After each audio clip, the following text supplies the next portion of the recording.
اور جو چیز مینیفیسٹ ہوگی, جو چیز ہمیں ریپریزنٹ کرے گی. آج ہمیں کیا چیز ریپریزنٹ کرتی ہے؟ آج ہماری زبان ہمیں ریپریزنٹ کرتی ہے. جب میں بولتا ہوں, جب میں گفتگو کرتا ہوں, تو میری گفتگو جس کو کلام کہتے ہیں, کلام کی تعریف ہی یہ ہے کہ جو مافِ ضمیر کو بیان کرتا ہے, جو آپ کے اندر جو بات موجود ہے اس کو آپ باہر لانے کے لیے کبھی اپنی زبان کو استعمال کرتے ہیں, کبھی آپ اپنی باڈی لینگویج کو استعمال کرتے ہیں. لیکن قیامت کے دن جو ہے یہ ارادہ, یہ کلام ارادے کی وجہ سے ہے. اگر آپ سے ارادہ چھین لیا جائے تو آپ سے قوت گویائی یعنی جو سپیکنگ پاور ہے وہ آپ سے چھن جائے گی. قیامت کے دن آپ کی زبان پر تالے لگ چکے ہوں گے, لیکن ہمارا عقائد بولیں گے, ہمارا کردار بولے گا, ہماری گفتار بولے گی, اور امبوڈیمنٹ آف ڈیڈز جس کو کہتے ہیں, جس کو تجسم اعمال کہتے ہیں, جس کی عمل کی مجسم تصویر کہتے ہیں. اللہ تعالیٰ کہتا ہے کہ قیامت کے دن تم اپنے عمل کو دیکھو گے. تم یہ نہیں کہتا کہ عمل کی جزا کو دیکھو گے, یہ نہیں کہتا کہ عمل کے نتیجے کو دیکھو گے. جیسے ہوتا ہے نا کہ آپ عدالت میں گئے, آپ نے جرم کیا, جج نے آپ کو اس کے نتیجے میں آپ کو جیل بھیج دیا, آپ نے آگ میں ہاتھ ڈالا, اس کے نتیجے میں آپ کا ہاتھ جل گیا. قرآن کہتا ہے ڈیپسٹ لیول پر کہ قیامت کا تعلق نتیجے سے نہیں ہے, قیامت کا تعلق بنفس ہی بعین ہی سے ہے, یعنی سیمنس, وہی حقیقت تمہیں اس کا ظہور ہوگا. تم جنت کو بھی جہنم کو بھی اپنے وجود میں بنا رہے ہو. دنیا اور آخرت کے درمیان جو فرق ہے وہ ظاہر و باطن کا فرق ہے, جو موسٹ سٹل اور ڈیلیکیٹ فرق ہے.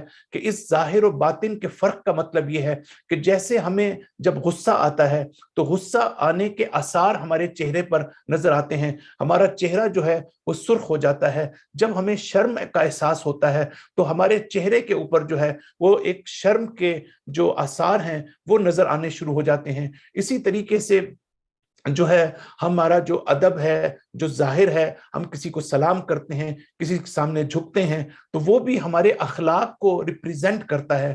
تو یہ چیز جو ہے ہمارے پاس موجود ہے کہ جب ہم ادب کی بات کرتے ہیں, جب ہم اخلاق کی بات کرتے ہیں, جب ہم جو ہے وہ اندرونی حقیقت کی بات کرتے ہیں, یہ بنیادی طور پر ظاہر اور باطن کو یوں ہم سمجھ سکتے ہیں. تو آپ دیکھیں کہ آپ کو آپ کے جو آثار ہیں, آپ کی جو علامات ہیں, ایک ڈاکٹر جو ہے وہ آپ کے سمٹمز کو دیکھ کے سمجھتا ہے کہ آپ کے اندر کوئی پرابلم موجود ہے. یہ ہے ریلیشن شپ دنیا اور آخرت کے درمیان. اللہ تعالیٰ یہ فرماتا ہے کہ یعلمون ظاہر من الحیات وہم عن الآخرۃ ہم غافلون. یہ دنیا کے ظاہر کو صرف دیکھ رہے ہیں لیکن اس کے باطن کو نہیں دیکھ رہے. تو ظاہر اور باطن جو ہے ایک دوسرے پر اثر انداز ہوتا ہے. ظاہر اور باطن کا یہ رابطہ آپ نے دیکھا کہ اس کائنات میں اس سے زیادہ ان ڈیپتھ اور ڈیپسٹ لیول پر جو ریلیشن شپ ہے وہ ممکن ہی نہیں ہے. تو آخرت اور دنیا کے درمیان رابطہ ایسا نہیں ہے کہ دو الگ سیگمنٹس ہوں, دو الگ حقیقتیں ہوں کہ ایک دنیا ہے اور ایک آخرت ہے. نہیں, بلکہ دنیا کے ہی باطن کے اندر آخرت موجود ہے, اور اس کا رابطہ ایسے ہی ہے جیسے میں نے آپ کے سامنے جو ہے کچھ ایگزامپلز آپ کے سامنے پیش کی. تو جب ہم گفتگو کو لے کر آگے بڑھتے ہیں تو ہم قرآن مجید کی یہ جو بنیادی آیت ہے یہ آپ کو کہہ رہی ہے کہ اِنَّا نَحْنُ نُحْيِي الْمَوْتَى وَنَكْتُبُ مَا قَدَّمُوا وَآثَارَهُمْ وَكُلُّ شَيْءٍ أَحْصَيْنَاهُ فِي إِمَامٍ مُبِينٍ. اب یہ دوسرا حصہ جس کو ہم یہاں پر ڈسکس کرنا چاہتے ہیں اور جو ہماری زندگی میں بہت زیادہ اہمیت کا حامل ہے, اور وہ یہ ہے کہ ہم جو ہے وہ جو قرآن یہ کہتا ہے کہ ہم امام مبین کے اندر جو ہے وہ تمام چیزوں کو ہم نے ریکارڈ کر دیا ہے. The manifest book of record, اس کا ترجمہ اگر ہم چاہتے ہیں the manifest book of record.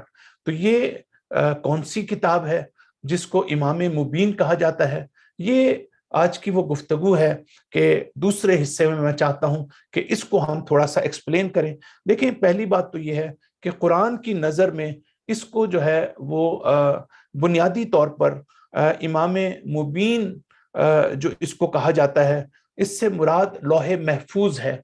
لوح محفوظ کو سمجھنا بہت ضروری ہے. ہمارے ہاں امام مبین کو عام طور سے اس کو صحیح پرسپیکٹو میں سامنے نہیں رکھا جاتا. میں چاہتا ہوں کہ ہمیں تھوڑا سا آئیڈیا ہو کہ آیت بنیادی طور پر کیا کہنا چاہتی ہے.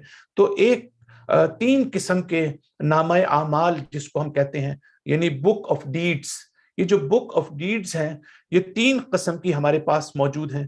ایک بک آف ڈیڈ ہماری وہ ہے جو پرسنل لیول پر ہوگی.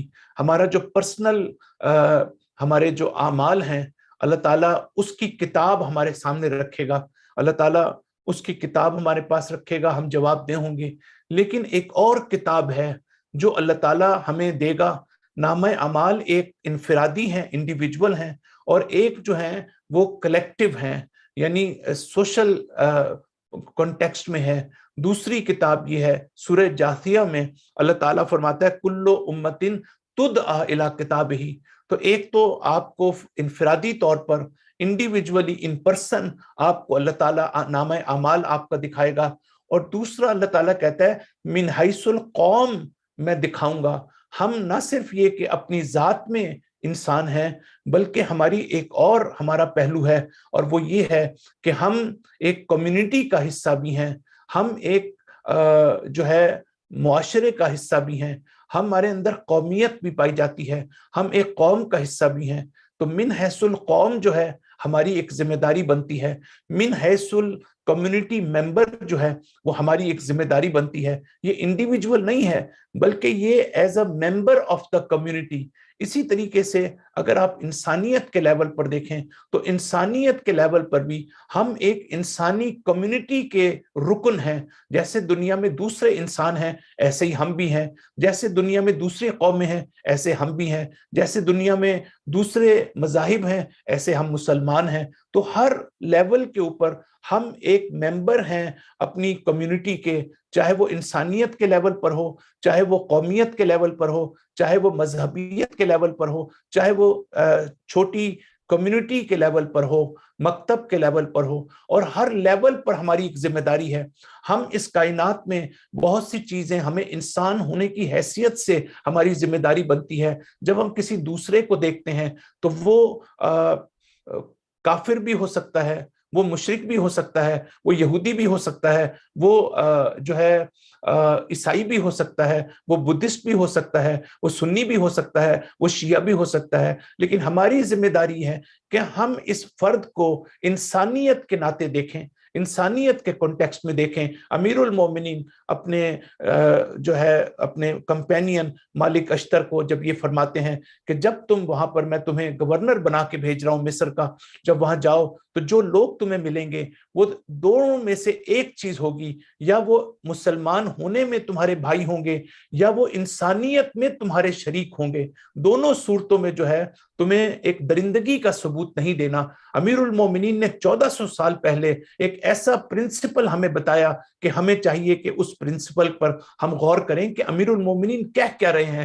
ہمارا انسانی بنیادوں پر بھی ایک فرض ہے, ہم نے اس کو بھی نبھانا ہے. مسلمان ہونے کی حیثیت سے ہمارا ایک فرض ہے, ہم نے اس کو بھی نبھانا ہے. تو یہ ساری چیزیں جب ہم دیکھتے ہیں تو 2 بک آف ڈیڈز ہمیں سمجھ آئیں کہ اللہ تعالیٰ قیامت میں ہم سے پوچھے گا تم نے فلاں کام کیوں کیا, اور قیامت میں اللہ تعالیٰ ہم سے یہ بھی پوچھے گا کہ تم نے من حیث القوم جو ہے تمہاری یہ ذمہ داری بنتی تھی, تم نے اس کو انجام نہیں دیا. انسانیت کے ناطے تمہاری یہ ذمہ داری بنتی تھی, تم نے اس کو انجام نہیں دیا. اور ہماری یہ جو چھوٹی سی کمیونٹی ہے جو مکتب اہل بیت کی کمیونٹی ہے, اس میں بھی ہماری ذمہ داری بنتی ہے. ہم یہ دیکھتے ہیں کہ ہم کمیونٹی کے ممبر ہونے کے باوجود اپنے کمیونٹی ممبرز کی ہیلپ نہیں کرتے, ان کو سپورٹ نہیں کرتے, ان کو اسسٹ نہیں کرتے, ان کو گائیڈ نہیں کرتے. یہ ہر کمیونٹی میں یہاں پر دیکھ رہا ہوں.